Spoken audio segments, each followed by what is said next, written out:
Allez Thierry, j'ai une question maintenant. Est-ce que vous aimez les films d'horreur? Est-ce que vous aimez vous faire peur? Alors oui, mais ça c'était quand j'étais plus jeune, à vrai dire. Alors un conseil, restez jeune et allez à Laval sur Vologne dans les Vosges à la découverte d'un parc d'attractions très particulier. Oui, le manoir maudit est en effet un lieu qui plonge littéralement ses visiteurs dans un univers d'horreur et d'épouvante. Laurent Parisot et Boris Krachmar. La façade est inquiétante. Resté à l'abandon de nombreuses années, le château du Sap a immédiatement séduit Christelle et Yann. Ce couple de brocanteurs, venu s'installer dans les Vosges, a tenu un temps un magasin d'articles de fête.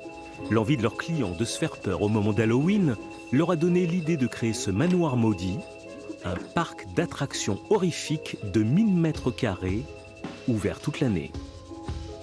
Il y a énormément de pièces, donc de quoi créer des ambiances différentes, des atmosphères vraiment très variées. Et puis après, on a fait référence, je pense, à tous les films d'horreur qu'on a vus et on a essayé Notre imagination le soir. Voilà. Oui, ça aussi.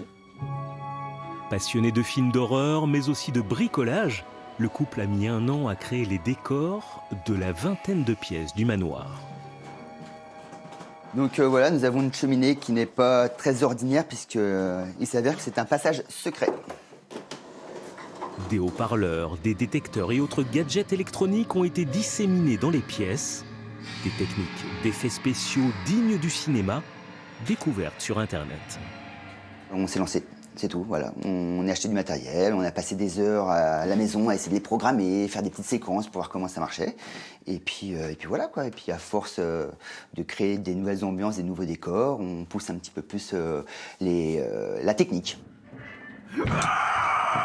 Du grand guignol, bon enfant mais fait avec beaucoup de sérieux par Yann et Christelle qui s'amusent beaucoup à jouer avec nos peurs. Bah oui. Mon mari et moi, au départ, on n'était même pas comédiens et en fait, ça nous arrive de temps en temps de nous grimer et d'aller à la rencontre du public et j'avoue qu'on y prend un certain plaisir. Oui, en effet. Au détour de certaines pièces du parcours de découverte du manoir, des personnages peu engageants. Qui a osé rentrer dans ma demeure ?